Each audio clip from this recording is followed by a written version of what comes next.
je le répète, ça nous obligerait à nous penser en adultes.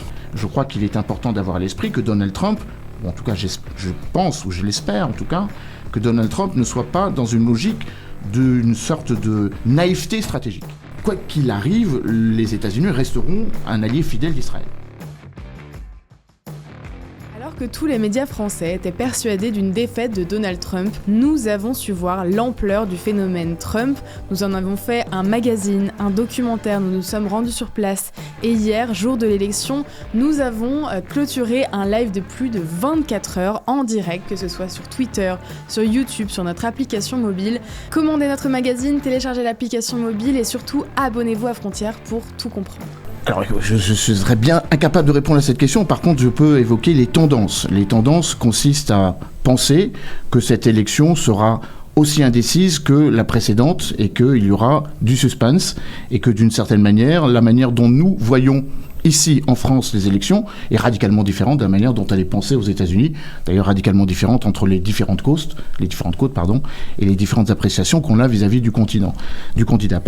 Je pense aussi qu'il est, si vous me permettez de rentrer tout de suite dans le débat, puisque j'ai fait une tribune dans ce sens avec un collègue ancien ministre de la Défense et des Affaires étrangères africain, qu'on s'en soit encore tel un marronnier tous les 4 ans, à se dire que le sort du monde dépend de 93 grands électeurs dans 7 États pivots qui finalement vont déterminer la manière dont notre politique étrangère va devoir s'adapter. Je trouve que c'est une preuve de notre incapacité à nous penser dans le temps long, une incapacité à penser que nous devons aussi bâtir notre autonomie stratégique, et une invitation finalement à se dire que le meilleur candidat pour cela serait finalement Donald Trump. Parce que ça nous obligerait à nous penser par nous-mêmes, à penser que les interdépendances se construisent de manière équilibrée, et que s'il y a un déséquilibre stratégique, si nous n'investissons pas suffisamment dans notre défense, il est bigrement temps de le faire. Donc ce n'est pas un pronostic, mais finalement de se dire que la meilleure chose qui pourrait arriver pour le continent européen, j'interviens ici en tant que géopolitologue, c'est de se dire que le réalisme triomphe. Parce que c'est aussi une réalité qu'on retrouve sous d'autres cieux. Et en Europe, après tout, il y a une majorité de présidents réalistes. Oui, alors c'est une belle introduction. On va y revenir sur les relations internationales. J'ai omis de le préciser, vous êtes président de l'Institut Prospective et Sécurité en Europe et vous êtes un spécialiste de la géopolitique. Alors je voudrais vous entendre là-dessus, ensuite Nicolas et Lucien. Qu'est-ce que fondamentalement, parce qu'on pourrait se dire pourquoi on parle tant de cette élection américaine, pourquoi ça devrait nous intéresser nous Français, mais pour preuve avec nos 30 000 abonnés qui sont en direct en train de suivre cette émission, c'est que visiblement ça touche aussi un public français, ça intéresse. Alors la question elle est simple, qu'est-ce qu'une élection de Donald Trump ou Kamala Harris changerait pour nous Français ? Alors, je le répète, ça nous obligerait à nous penser en adultes. Adults in the room, comme diraient certains de nos camarades américains, à nous penser de manière, encore une fois, autonome, de manière stratégiquement indépendante. Ça veut dire qu'à un moment ou à un autre, il faut imposer un rapport de force, quel que soit le président. Que le président ou la présidente 47e président ou présidente veuille bien écouter les rapports de puissance et la manière dont nous devons rééquilibrer ces rapports de puissance. On le sait depuis maintenant une dizaine d'années, le regard américain se porte davantage vers l'Asie.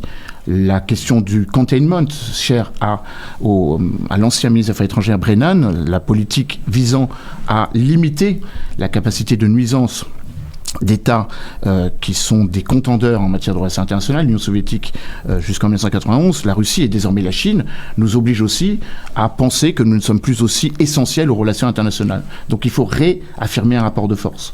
Il faut réaffirmer un rapport de force. Vous me demandez quelles sont les différences notables. La première différence, c'est que Donald Trump va exécuter ce qu'il a dit, c'est-à-dire qu'il nous obligera à imposer que nous dépensions davantage de notre budget en matière de défense. 2, 3, d'ailleurs certains pays européens tangentent les 4 ou 5%, c'est le cas de la Pologne.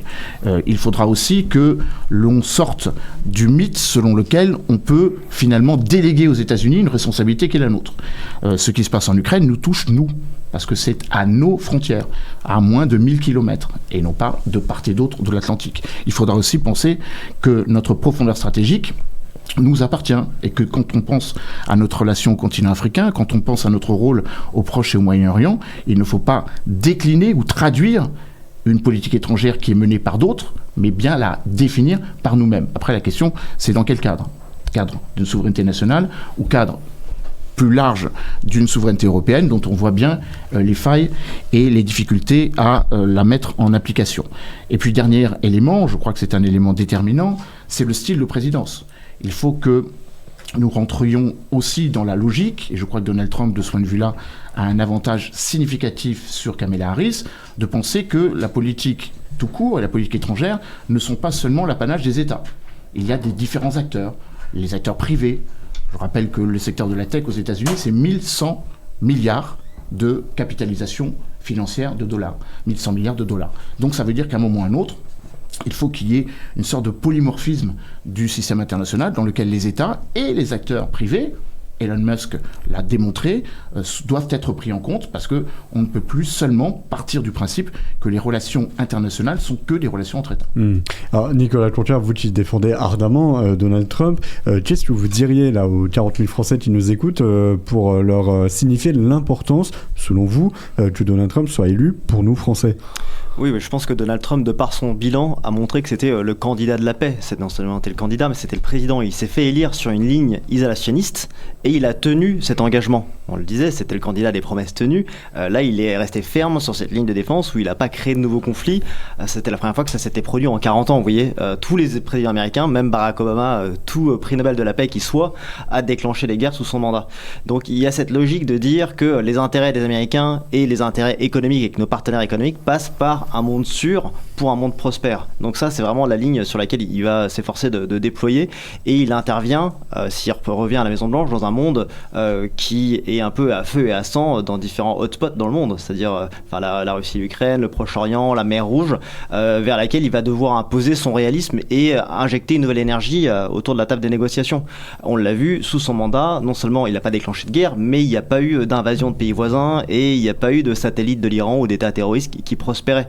Donc je pense que définitivement, c'est clairement, on le dit, si ça apporte plus de stabilité, c'est plus de prospérité économique pour les Américains comme pour les partenaires et notamment la France et l'Europe. Lucien Rabouille, Donald Trump sauveur des États-Unis mais aussi de la France et de l'Europe. Alors oui, vous avez raison d'insister sur un point, c'est que cette élection nous concerne au premier chef. Il n'y a pas d'élection présidentielle ou d'élection tout court en dehors du monde qui nous concerne autant que celle des États-Unis.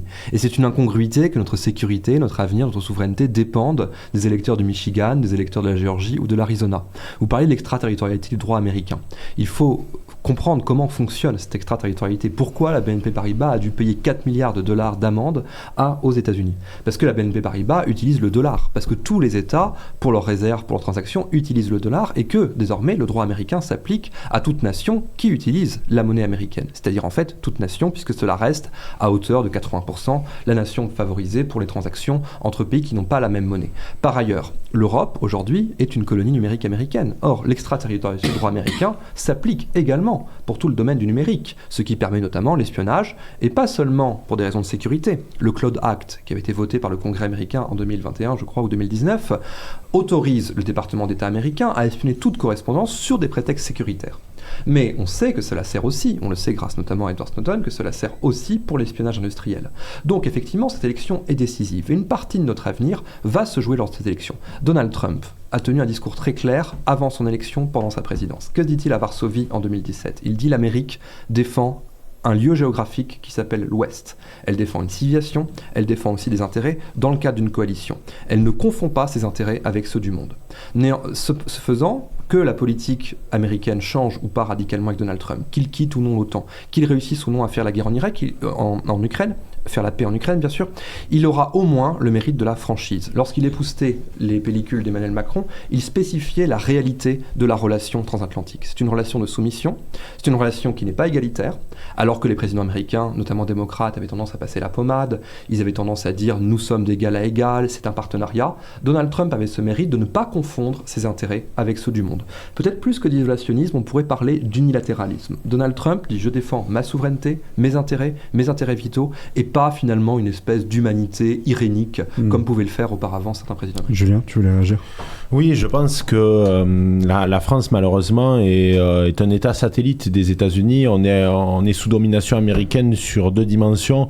D'abord, on est américanisé dans notre culture. La culture française s'efface peu à peu au profit de la domination des États-Unis. J'ai vu une carte effrayante il y a de cela quelques jours qui montrait les zones de Paris où il y avait une majorité de fast-food par rapport à des bistrots français traditionnels et quasi l'intégralité de Paris est dominée au niveau culinaire, si on peut appeler ça comme ça, par les différents fast-food. Donc il y a cette domination culturelle et en plus de ça, il y a une domination par rapport à nos intérêts et aussi à nos alignements géopolitiques. Je rappelle qu'au niveau de l'espionnage industriel, les Américains ont torpillé bon nombre de projets, notamment celui des premières cartes bleues, donc des cartes à puce. Ils excellent dans ce domaine et on a bien vu aussi que d'un point de vue géopolitique, par exemple, en ce qui concernait la Syrie, on voulait aller jusqu'au bout et quand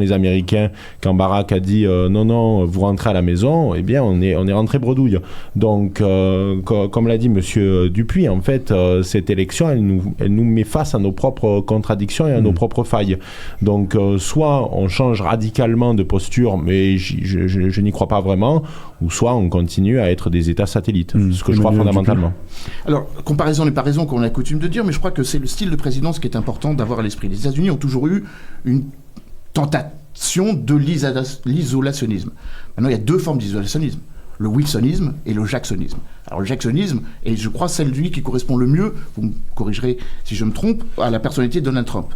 L'isolationnisme veut dire protectionnisme, donc comme son nom l'indique, la protection des Américains, et après tout, il est président de 350 millions d'Américains. Pourquoi à quel titre serions-nous en droit de lui reprocher de vouloir le mieux pour sa population ? Par contre, la différence entre le wilsonisme, qui est volontiers isolationnisme pour des raisons plutôt pacifistes, de non-intervention pour éviter de faire une guerre, me semble une bonne comparaison par rapport à Donald Trump. Donald Trump n'a certes pas prolonger des conflits, ou lancer des conflits, ou même prolonger des conflits qui avaient été initiés par ses prédécesseurs. Vous avez raison de dire qu'après tout, il n'a pas ramené à la maison des GIs tués. Par contre, je crois qu'il est important d'avoir à l'esprit que Donald Trump, ou en tout cas je pense, ou je l'espère en tout cas, que Donald Trump ne soit pas dans une logique d'une sorte de naïveté stratégique. Je crois qu'on a besoin que les États-Unis comprennent que même si nous ne sommes pas suffisamment en capacité, entre guillemets, de leur tenir tête, avec beaucoup de guillemets, qu'il est temps que nous soyons plus alliés à parité. C'est ça, en fait, l'enjeu. C'est que l'on puisse nous réinventer une capacité, je le redis, un rapport de force. Je suis d'accord avec vous, je suis modérément optimiste sur cette question, mais je crois que c'est tout l'enjeu. Alors si la personnalité de Donald Trump nous oblige finalement à accélérer cela, encore une fois, je le répète, c'est une bonne chose. Maintenant, il ne faut pas non plus oublier que le monde est en train de se trompiser, puisque vous avez maintenant une bonne partie de l'establishment politique européen qui finalement regarde avec beaucoup de bienveillance l'élection de Donald Trump. Et ça aussi, c'est un élément important. Nous ne sommes pas seuls. L'Europe ne ressemble pas à la France, et la France ne ressemble pas à l'Europe. Donc il faut aussi avoir cet esprit de comprendre comment on peut trouver une maïotique qui nous permette de dialoguer pendant les 4 ans. Nicolas, vous voulez réagir rapidement ? Oui, sur le fait que ça va se propager et qu'on peut s'attendre à ce que ce vent de trumpisme, de populisme, ou de la manière dont vous voulez le qualifier, il a précédé le trumpisme. C'est ça, mais puisse venir se répercuter dans notre société occidentale. On le voit notamment, c'est dans la personne de Giorgia Meloni en Italie. Il y a des gens, Roberto Fico en Slovaquie. Et il y a vraiment des soutiens affichés.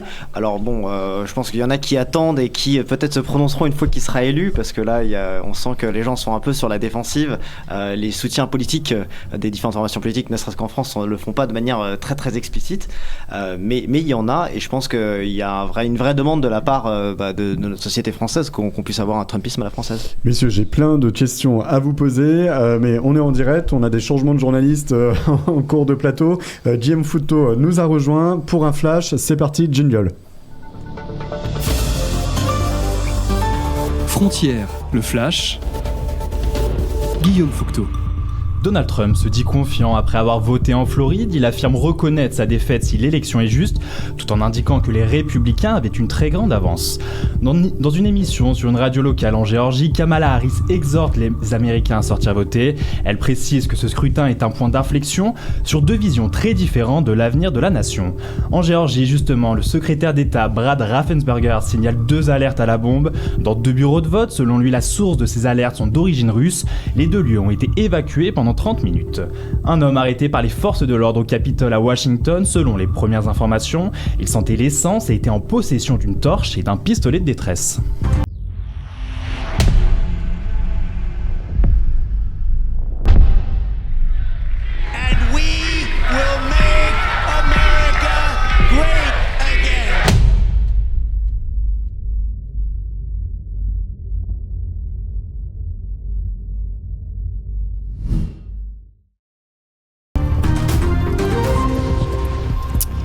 Merci Guillaume. 20h40, si vous nous rejoignez en direct, le programme de la soirée, une pré-nuit électorale en direct sur Frontières. Pensez à télécharger notre application si vous ne l'avez pas encore fait. On va prendre dans un instant Sarah Knafo, qui est députée européenne au Reconquête, qui est sur place à New York et à Washington depuis quelques jours. Ce sera dans un instant. On va continuer d'échanger avec nos invités. Emmanuel Dupuis, stratège en géopolitologue. Nicolas Condia, qui est porte-parole des Republicans Overseas, et Lucien Rabouille, qui est journaliste causeur. J'ai plein de questions à vous poser. Je rappelle que vous êtes près de 40 000 en direct, donc c'est vraiment extraordinaire pour nous. Merci beaucoup. On a lancé cette matinale il y a seulement un mois et on est là maintenant à vous faire une matinale de près de 24 heures qui pourra peut-être durer plus longtemps en fonction des on va en reparler, hein, peut-être des heures, des jours de tension qui vont arriver après ces résultats. Donc voilà, je vous invite vraiment à vous abonner. Ça coûte pas cher d'avoir une information qui est une information un peu différente de celle des médias du régime public, j'ai envie de vous dire, de l'espace public qui ont une couverture essentiellement pro-Kamala Harris et anti-Trump. Eh bien, c'est pas ce que nous faisons chez Frontières, puisque nous avons publié récemment notre trimestriel consacré à Donald Trump et à l'Amérique fracturée, avec toutes les raisons, toutes les explications sur cette campagne.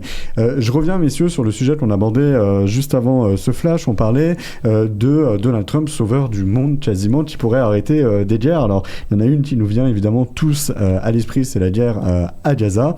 On a vu énormément de journalistes dans notre documentaire d'Alexandre de Galzin qui a pu voir quasiment des milices qui soutiennent l'État de Palestine, qui sont venus perturber des meetings de Donald Trump, qui sont venus apporter leur soutien à Kamala Harris avec un seul mot d'ordre, Free Gaza, Free Palestine. Nicolas Conquier, vous qui représentez Donald Trump, est-ce qu'on peut imaginer que Donald Trump arrive, dans les jours qui suivent, on a une résolution du conflit israélo-palestinien? Alors déjà, c'est important de montrer cette réalité sociodémographique. On a des différents bastions aux États-Unis et de communautés américaines musulmanes qui sont soit issues de la Perse à la suite de la chute du Shah ou différentes vagues d'immigration, du Yémen ou même d'autres pays africains. De fait, il y en a énormément qui sont implantés au Michigan. Et au Michigan, c'est un état des swing states qu'on voyait sur la carte tout à l'heure et ils vont avoir un rôle prépondérant dans cette élection. De fait, ils se détournent du Parti démocrate parce qu'ils estiment que la position de Kamala Harris et des démocrates est très ambiguë vis-à-vis d'Israël. Ils sont à la fois en train d'appeler un cessez-le-feu mais en même temps rendre les otages. Enfin, on ne sait pas où ils veulent aller, quoi. Donc, ça montre vraiment cette ambiguïté et qu'il y ait quand même des gens qui aspirent à ce que ce conflit prenne fin. Alors certes, ils cautionnent tout sauf la politique de Benjamin Netanyahou, mais ils estiment que c'est pas avec le leadership des démocrates qu'on va atteindre une résolution de paix. On se rappelle que sous Donald Trump, il y avait eu les accords d'Abraham, c'est-à-dire ces accords historiques au Proche-Orient, et sous l'administration Biden, il y a eu le 7 octobre. Donc ça montre vraiment que cette situation, elle est beaucoup plus explosive. On en parlait tout à l'heure avec Donald Trump, un peu le faiseur de paix.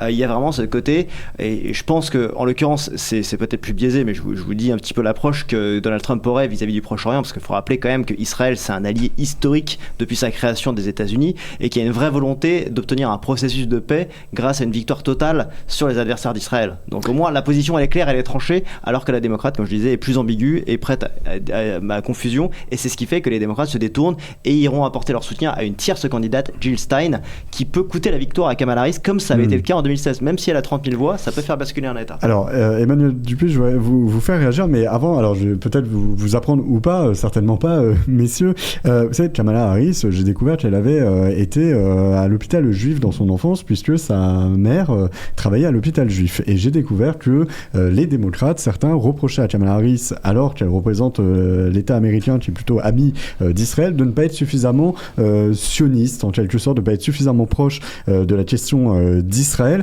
On parlait plutôt dans l'après-midi de cette question d'éléments qui pourraient faire basculer la campagne, sur l'avortement, sur cet écureuil qui a été euthanasié par un État démocrate.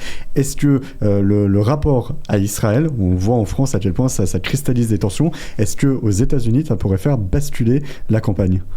Non, parce que je crois que la bascule a eu lieu avant, avec une Amérique très polarisée, l'Amérique de la côte Est, l'Amérique des universités américaines, celle qui veut ou qui prétend la Palestine de la rivière jusqu'au fleuve. C'est un slogan qui est utilisé dans beaucoup de facs américaines, avec, comme vous l'avez justement rappelé, un certain nombre d'élus très offensifs, beaucoup plus offensifs que Kamala Harris sur la question palestinienne. J'ai en tête Rashida Tlaib, l'élu démocrate du Michigan. Vous avez raison, le Michigan étant un département swing, un État pivot, un des 7 États pivots, mais surtout un État dans lequel il y a une grosse majorité de Palestiniens. Mais comme son nom l'indique, je ne suis pas certain qu'ils votent. Après, je ne puis me tromper. Je ne suis pas certain qu'ils aient voté, en l'occurrence, pour leurs grands électeurs. Je ne sais pas combien il y a de grands électeurs au Michigan, mais c'est évidemment un... Nicolas, vous l'avez, le nombre de... Ils font partie des 93. 15, Ils font partie des 93 qui pourront faire... On va revenir tout au long de la soirée sur... c'est important, parce que le jeu... Pour expliquer dans le détail comment se passe... C'est pas les 538 grands électeurs, c'est les 93 qui restent indécis. En fait, c'est encore... Pour cela, je paraphrase ce qu'avait dit Benjamin Haddad, que notre sort est lié aux électeurs du Wisconsin, enfin aux grands électeurs du Wisconsin. C'est un peu exagéré, mais enfin, c'est assez symbolique. Non, je crois que vous avez raison de rappeler que, fondamentalement, quoi qu'il arrive, les États-Unis resteront un allié fidèle d'Israël. Je rappelle que l'État d'Israël a été proclamé le 14 mai 1948, 11 minutes plus tard, à l'époque, le président du Conseil national juif, qui deviendra ensuite Premier ministre Ben Gourion, 11 minutes plus tard, les États-Unis sont le premier État à reconnaître Israël. De ce point de vue, il n'y aura pas de grand changement. Il y aura peut-être un changement vis-à-vis de la personnalité de Benyamin Netanyahou, parce que c'est surtout ça qui cristallise les oppositions.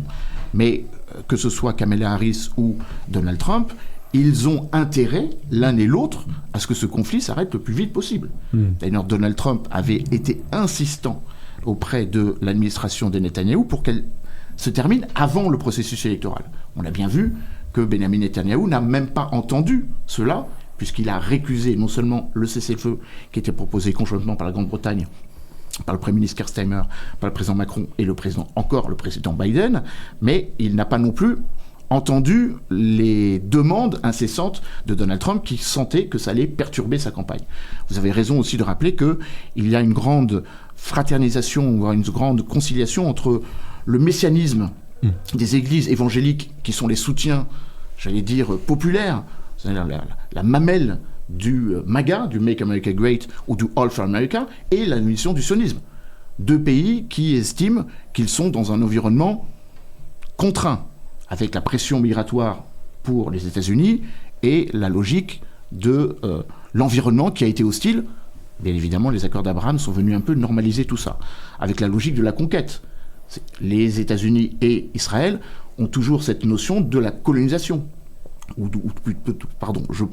me corrige moi-même, de la notion des colons, ceux qui vont donc progressivement, à partir du XIXe siècle, progresser pour faire nation de part et d'autre des deux rives de l'Atlantique et du Pacifique. Donc il y a beaucoup de raisons pour lesquelles l'État d'Israël et les États-Unis sont dans une même connivence.